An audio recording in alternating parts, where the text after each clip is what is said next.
Бүгінгі қайталатын үйренетін сөздердің тізімі осылай болады. Бөлтірік, саңырау, таяу шығыс, олжа, жұлдызнамашылық,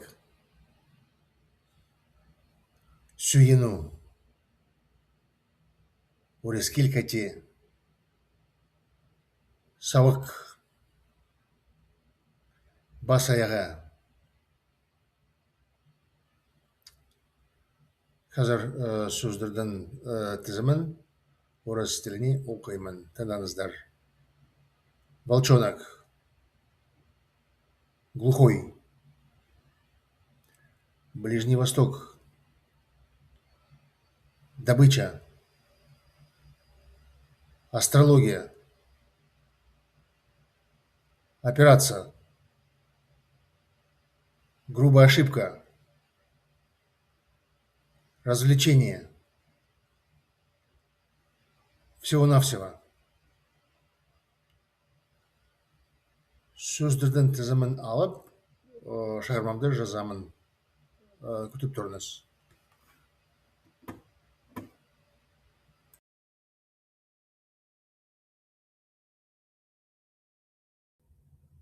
Шығармамды жазып, сіздердің назарыңызға ұсынамын.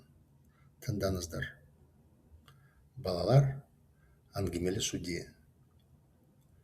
Балалар ауладағы отырғышына отырып, олар өскенде кім болады деп талайлап жатыр. Мен әкем сияқты зоология ғылымына өмірімді бойы арнаймын, деді 10 жастағы Сәкен. Иә, сен зоология ғылымының профессоры немесе жануарлардың дәрігері бола аласың, айтты Сәкеннің сыныптасы Байсал. Өткен жылы жаз демалыста ауылда болдым. Онда біздің көршіміз аңға шыққаннан қасқырдың кішкентай тірі бөлтірігін алып қайтты. Бөлтірік күшік сияқты болып та, күшіктер соқыр және саңырау болып туады деп естідім. Иә, мен де осыны естідім. Сендер білесіңдер, ауылда аңшылар бүркітпен аңға шығады. Олар аң аулауынан кейін бүркітпен олжаны бөліседі. Мен саяхатшы боламын, деді Байсал. Симбат теңізші сияқты таяу шығысқа барамын. Ха-ха-ха, Айгүл күле бастады. Симбат теңізші бұл бас аяғы ертегідегі кейіпкер. Мен Өскеменде жұлдызнамашылығымен айналысатынмын да, теледидардың жұлдызы болармын. Жұлдызнамашылық адамдардың тағдырын жоралма алады. Айгүл, қандай өрескел кәте жасап берерсің? Менің ойымша, жұлдызнамашылыққа тек алдыңғыш адамдар сеніп жүр.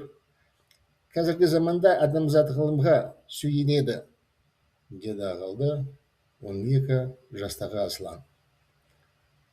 Сағат 10-да сүйек кеші бітті. Сондықтан үйлеріне қайту керек, деп балалардың ата-аналары айтып ескертті.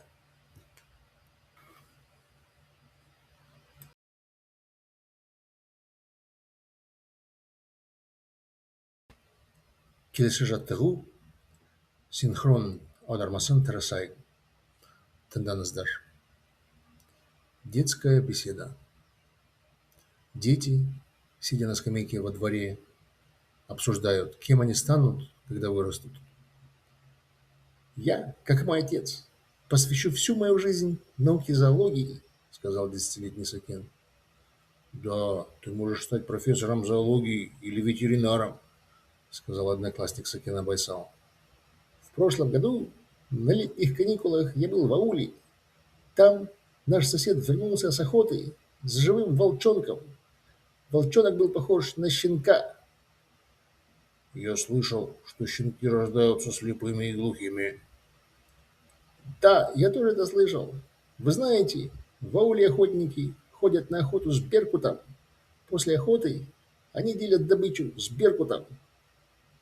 Я буду путешественником, сказал Байсал.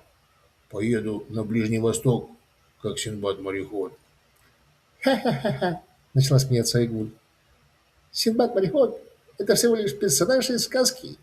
Когда я вырасту, я буду заниматься астрологией и также буду звездой телевидения. Астрология может строить предположения о судьбе людей. Айгуль, какую же грубую ошибку ты, возможно, совершаешь? По-моему, в астрологию верят только доверчивые люди.